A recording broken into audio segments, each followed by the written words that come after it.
Mother Teresa class 9-10-এর এই প্যাসেজের line by line ব্যাখ্যা, synonym antonym, parts of speech, grammatical structure, তারপর এই প্যাসেজের একেবারে MCQ, question, gap filling, board প্রশ্ন, ক্যাডেট ক্যান্টনমেন্ট প্রশ্ন, সব কিছুই আমরা আজকে প্র্যাকটিস করব এক ক্লাসে। দেখো, তোমরা জানো আমি প্যাসেজ কীভাবে পড়াই। প্রথমে প্যাসেজটা পড়বো, আমরা এমসিকিউগুলো পড়বো, তোমরা নিজেরা যেন পড়তে পারো। আমরা আমাদের পেড বেচ, ফ্রি বেচের স্টুডেন্টদেরকে তো এই শিটগুলো দিয়ে দিই। তোমরা যারা আমাদের পেড বেচ অথবা ফ্রি বেচে ভর্তি হবা তারা এগুলো পেয়ে যাবা, বাংলা অনুবাদ সহ, parts of speech, synonym antonym সহ অনেকগুলা।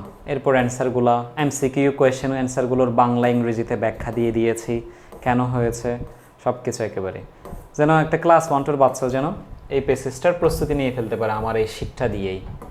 তো চলো আমরা শুরু করি। আজকে আমরা যে এমসিকিউ কোয়েশ্চেনগুলো এই প্যাসেজের প্রশ্ন করবো সেটা রংপুর ক্যাডেট কলেজে আসছে 2025 সালের টেস্ট পরীক্ষায়। Mother Teresa was moved by the sight of the sick and dying on the streets of Kolkata.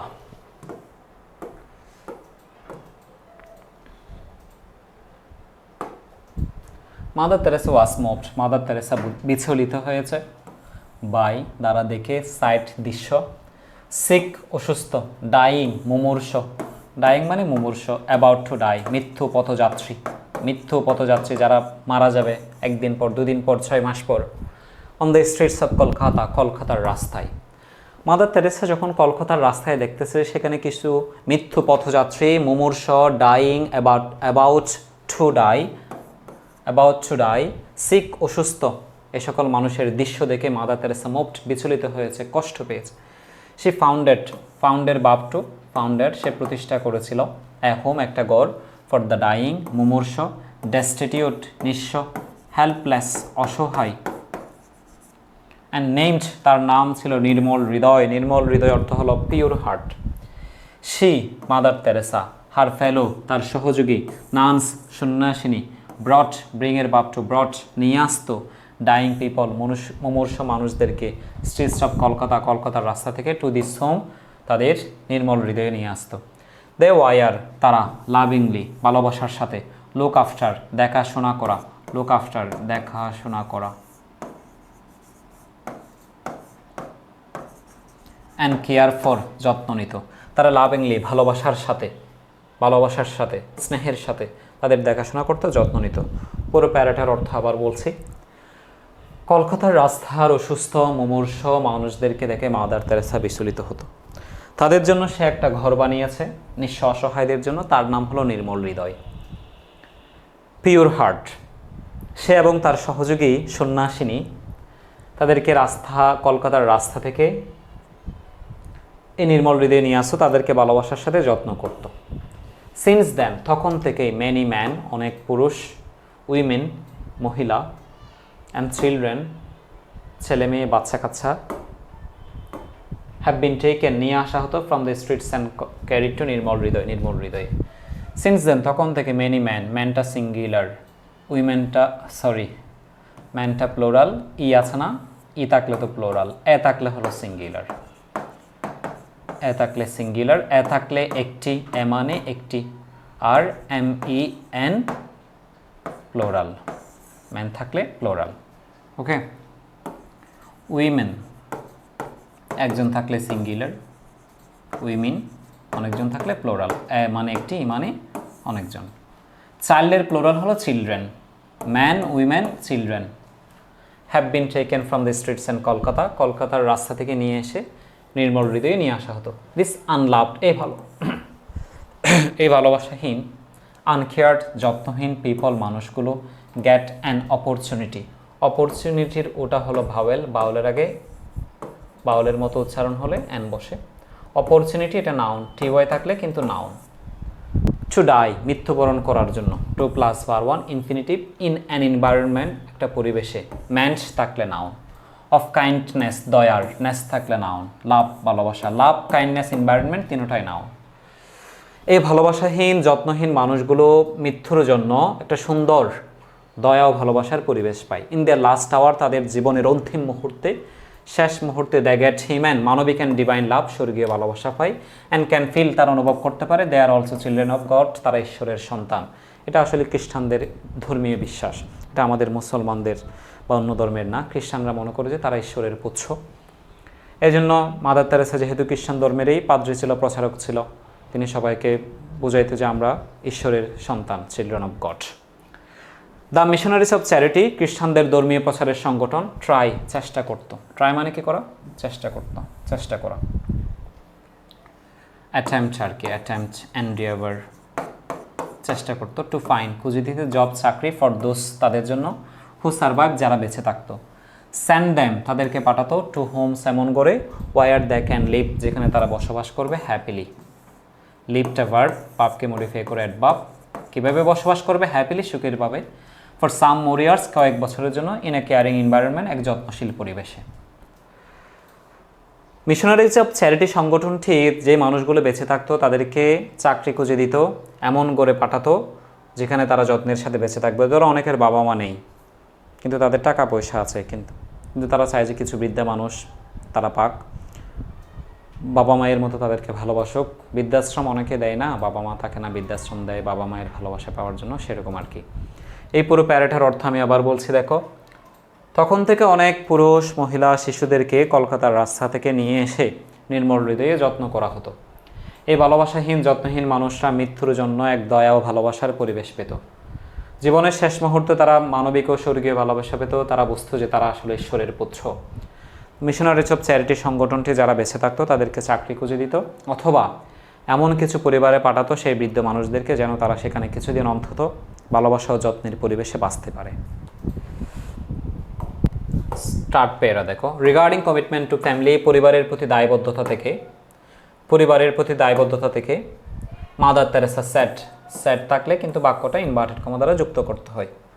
Mother Teresa বলছে, মেবি, হতে পারে, ইন আওয়ার ওন ফ্যামিলি, নিজের পরিবার, উই হ্যাভ সামবডি, এমন কেউ আছে, হু ইজ ফিলিং লোনলি, যে একাকী অনুভব করে, হু ইজ ফিলিং সিক, যে আসলে অসুস্থ, হু ইজ ফিলিং ওয়ারিড, যে আসলে দুশ্চিন্তাগ্রস্ত, টেন্সড। আর উই দেয়ার, আমরা কি আসলে তাদের কথা ভাবি? আর ইউ উইলিং, আমরা কি ইচ্ছুক হই, two give until heart city in order to be with our family, আমাদের পরিবারের মানুষরা যতক্ষণ কষ্ট পায় নাই, একাকিত্বে বলে নাই, ততক্ষণ কি আমরা তাদের কথা ভাবি? We foot hour interest first, আমরা কি আমাদের পরিবারকে প্রথমে অগ্রাধিকার দিই? উই মাস্ট রিমেম্বার দ্যাট, আমাদের মনে রাখতে হবে যে লাভ বিগেন্স অ্যাট হোম, ভালোবাসা শুরু হয় ঘর থেকে। We must also remember that, আরও মনে রাখতে হবে যে ফিউচার অফ হিউম্যানিটি, মানবতার ভবিষ্যৎ, পাসেস থ্রু দ্য ফ্যামিলি, পরিবারের উপরেই নির্ভর করে। খুব দারুণ একটা কথা বলেছেন এখানে আমাদের লেখক মাদার তেরেসার পেসেস নিয়ে। মাদার তেরেসার একটা উক্তি এখানে বলা হয়েছে, বলতেছে যে মাদার তেরেসা পরিবারের প্রতি দায়বদ্ধ থেকে বলছে, যদিও বা মাদার তেরেসার পরিবার নেই, কিন্তু সে বুঝতে পেরেছে যে আমাদের পরিবারে এমন কেউ থাকে, আমরা আসলে বাইরে বাইরে সময় কাটাই, কিন্তু আমাদের বৃদ্ধা বাবা মা, আমাদের ভাই বোন, আমরা অনেকেই শহরে চলে যাই, বিদেশে চলে যাই, তারা কোন অবস্থায় আছে, তারা একাকিত্বে ভুগতেছে কিনা, কারো কোনো ডিপ্রেশনে, টেনশনে ভুগতেছে কিনা, সেগুলো আমরা দেখি না। বলা হচ্ছে যে হইতে পারে আমাদের নিজের কোনো পরিবারের মানুষ যারা একাকিত্ব, অসুস্থ, দুশ্চিন্তায় আসে, আমরা কি আর ইউ দিয়ার, তাদের কথা ভাবি? Are you willing to give until it hurts in order to be with our family, আমাদের পরিবারের মানুষরা যতক্ষণ হার্ট পায় নাই, ব্যথা পায় নাই, আমরা কি ইচ্ছুক হই তাদেরকে আসলে একটু সময় দিতে? We foot hour interest first, আমরা কি আমাদের ফ্যামিলিকে আগে অগ্রাধিকার দিই, নাকি আমাদের বন্ধু বান্ধব, নাকি আমাদের টাকা পয়সা, ক্যারিয়ারকে আগে অগ্রাধিকার দিই? আমাদের মনে রাখতে হবে যে পরিবার থেকে ভালোবাসা শুরু হয়। শেষ প্যারায় আসো, শেষ প্যারায় যাই। মাদার তেরেসার রহিমের করিমের বলেছিলাম এটা হলো পসেসিভ। মাদার তেরেসার ওয়ার্ক, সাহিত্য কর্মগুলো, কাজগুলো, মাদার তেরেসা যেই সামাজিক কর্মকাণ্ডগুলো করেছেন, এগুলো হ্যাজ বিন রিকগনাইজ, স্বীকৃতি দিয়েছে, passive, throughout the world, সারা পৃথিবী জুড়ে, থ্রু আউট দ্য কান্ট্রি, সারা দেশ জুড়ে, থ্রু আউট দ্য ইউরোপ, সারা ইউরোপ জুড়ে। অ্যান্ড সে গ্রহণ করেছে নাম্বার অফ অ্যাওয়ার্ডস, অনেকগুলো পুরস্কার, প্রাইস, দিস ইনক্লুড, সেগুলো হলো পোপ জন 23তম শান্তি পুরস্কার, এটা হলো 23, x10 এদিকে 3, 23। পোপ জন 23তম শান্তি পুরস্কার পেয়েছে 1971 সালে। নেহেরু প্রাইজ পেয়েছে পিস অ্যান্ড আন্ডারস্ট্যান্ডিংয়ের জন্য 1972 সালে। ভালজান প্রাইজ পেয়েছে 1978 সালে। নোবেল পুরস্কার পেয়েছে 1979 সালে। ভারত রত্ন পুরস্কার পেয়েছে 1980 সালে। মাদার তেরেসা মারা গিয়েছে, ডাইট মানে মারা যাওয়া, ব্রেথ লাস্ট, THED, ব্রেথ আর লাস্ট, অথবা ব্রেথ লাস্ট, অথবা ব্রেথ ইজ লাস্ট, শেষ নিঃশ্বাস ত্যাগ করেছে, অথবা ফাস্ট অ্যাওয়ে, অথবা ডাই। মারা গিয়েছে 87 বছর বয়সে 1997 সালের সেপ্টেম্বরের 5 তারিখ। যখন কোথাও তারিখ সহ থাকে সেখানে অন বসে। এমনিতেই মাস ও সালের আগে ইন বসে, কিন্তু যদি তারিখ সহ থাকে তাহলে প্রেপোজিশন অন বসে। দ্য ওয়ার্ল্ড, পৃথিবী, স্যালিউটস, তাকে সম্মান করে, রেসপেক্ট করে, ফর হার লাভ, তার ভালোবাসা, কম্পেশন, স্নেহ, মায়া, মমতা, ফর হিউম্যানিটি, মানবতার জন্য। হিউম্যানিটি হলো নাউন, TYITY থাকলে সেটা noun. She has taught, Shikha, teach মানে শিক্ষা দেওয়া। যেহেতু হ্যাজ আছে, আমরা জানি যে হ্যাজের পর বাপত্রী হয়, তাই টিচের বাপত্রী হলো টট আস। হাউ টু এক্সটেন্ড, কীভাবে বাড়াতে হয়। হাউ টু গো, কীভাবে যেতে হয়। হাউ টু রিড, কীভাবে পড়তে হয়। হাউ টু লার্ন, কীভাবে শিখতে হয়। How to plus verb one, how to plus verb one. How to extend, কীভাবে বাড়াতে হয়। আওয়ার হ্যান্ড, আমাদের হাত। টুয়ার্ডস দোজ, তাদের প্রতি। হু নিড আওয়ার লাভ, যাদের ভালোবাসা লাগবে। সাপোর্ট, সমর্থন লাগবে।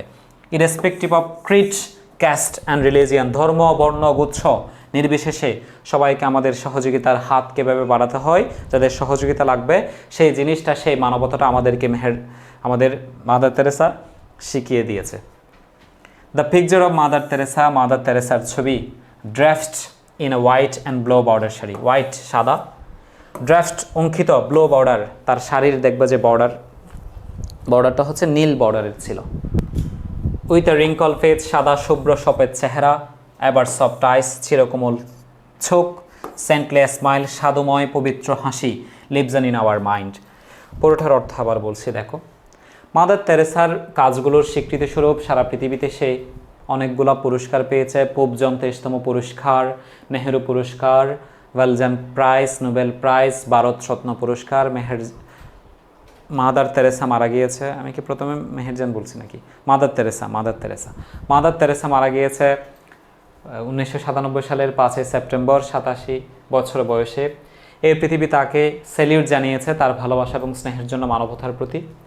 সে আমাদেরকে শিখিয়েছে কীভাবে আমাদের সাহায্যের হাত বাড়াতে হয়, যাদের ভালোবাসা এবং সাপোর্ট লাগবে, ধর্ম, বর্ণ, গোত্র নির্বিশেষে। আমরা যখন এই মাদার তেরেসার ছবিটা দেখি, এর আগে মেহেরজান পেসেজটা পড়াইছি, তো এই জন্য বারবার বুঝছো মেহেরজান পেসেজ চলে আসতেছে। তোমরা এটাকে একটু পজিটিভলি নিও। দ্য পিকচার অফ মাদার তেরেসার ছবি। ড্রাফট ইন হোয়াইট, সাদা, ব্লু বর্ডার, নীল বর্ডারের শাড়ি। রিঙ্কল পেজ, সাদা শুভ্র সফেদ পবিত্র চেহারা। এবার সফট আইস, চিরকোমল চোখ। সেন্টলি স্মাইল, সাদময় পবিত্র হাসি। লিভস ইন আওয়ার মাইন্ড, আমাদের মনে বসবাস করে। এটা বলছে রংপুর ক্যাডেট কলেজের আসা একটা টেস্ট পরীক্ষার প্রশ্ন। দ্য ওয়ার্ড ডিভাইন মানে স্বর্গীয়, সেলেস্টাইল মানে স্বর্গীয়। Mother Teresa herself had no family, Mother Teresa নিজের কোনো পরিবার ছিল না, সে বিয়ে করেনি। But she asked all give importance to the family, কিন্তু সে বলেছে পরিবারকে ইম্পর্টেন্স দিতে, গুরুত্ব দিতে। ডিজার্ভ মানে বি উর্দি অফ, যোগ্য করে তোলা। কারা আগে ডিজার্ভ করে? যোগ্য। The title of the following will sweet passage, এই পেসেজের সবচেয়ে সুন্দর টাইটেলটা হবে যে লাভ ফর হিউম্যানিটি, মানবতার প্রতি ভালোবাসা। উইচ অফ দ্য ফলোইং, নিচের কোনটি ক্লোজ এট মিনিং, ঘনিষ্ঠ শব্দ। ওয়ার্ড ডাইং মানে অ্যাবাউট টু ডাই, প্রায় মৃত্যু পথযাত্রী। মাদার তেরেসা ততাস, মাদার তেরেসা আমাদেরকে শিখিয়েছে হিউম্যানিটি, মানবতা, কম্প্যাশন, স্নেহ ভালোবাসা, স্নেহ মমতা, লাভ ভালোবাসা। অল অফ দ্য অ্যাবভ, তাহলে উত্তর হবে সব কিছুই, all of the above, 4 number. Feature of humanity, মানবতার ভবিষ্যৎ, প্রসেস থ্রু দ্য ফ্যামিলি, পরিবারের দ্বারা। এটা তো পেসেজে হুবহু বলা ছিল। এই পেসেজের প্রশ্নগুলো যদি আসে, what happen when Mother Teresa was sick and dying people on the streets of Kolkata, কী ঘটেছিল যখন মাদার তেরেসা কলকাতার অসুস্থ মানুষদেরকে দেখেছিল, তাদেরকে সেখান থেকে এনে একটা নির্মল হৃদয় বানিয়ে সেখানে রেখেছিল আর কি। পেসেজের বাংলা অনুবাদ দিয়ে দিয়েছি, তোমরা পড়বা। সিনোনিম অ্যান্টোনিম দিয়ে দিয়েছি। MC question. এখন প্রশ্ন করছে যে কি মাদার তেরেসা কি দেখছে যখন কলকাতার অসুস্থ মানুষদেরকে দেখেছিল? ওয়াইন মাদার তেরেসা স, যখন মাদার তেরেসা দেখেছে সিক অ্যান্ড ডাইং পিপল, অসুস্থ মুমূর্ষু মানুষদেরকে, স্ট্রিটস অফ কলকাতার রাস্তায়, সে অনুভব করেছে ডিপলি, গভীরভাবে। মুভড, বিচলিত হয়েছে, দুশ্চিন্তাগ্রস্ত হয়েছে। দিস ইন্সপায়ার্ড হার, এটা দ্বারা সে মোটিভেট হয়েছে যে নির্মল হৃদয় খুলতে, যেখানে সে কেয়ার, যত্ন, ভালোবাসা এবং মর্যাদা দিয়ে তাদেরকে লালন পালন করবে। প্রত্যেকটা এমসিকিউ প্রশ্নের বাংলা, ইংরেজি, ব্যাখ্যা সহ সব উত্তর সহ সব কিছু দেওয়া আছে, তোমরা নিজেরাই পড়ে ফেলতে পারবা। আমাদের ফ্রি বেজ অথবা পেইড বেজ যে কোনো জায়গায় ভর্তি হলে এগুলো পেয়ে যাবা। লাইক কমেন্ট শেয়ার করে দিবা, সাবস্ক্রাইব করবা। আমাদের ক্লাসগুলো কেমন লেগেছে জানাবা, কোনো কিছু না বুঝলে কমেন্টে জানাবা। ক্লাসগুলো ভালো লাগলে অবশ্যই সব জায়গায় তুমি এটা তোমার বন্ধুদের কাছে আমাদের আনিস ইংলিশ লাভার ফেসবুক পেজ এবং ইউটিউব চ্যানেলে কথা সবাইকে জানিয়ে দিবা। যারা ফেসবুক পেজে নাই তোমরা অবশ্যই ফেসবুক পেজে ফলো দিবা, যারা ইউটিউবে নাই তারা সবাই মানিক্স ইংলিশ লাভার্স সার্চ দিয়ে সাবস্ক্রাইব করে নিবা। ধন্যবাদ সবাইকে, দেখা হবে। আসসালামু আলাইকুম।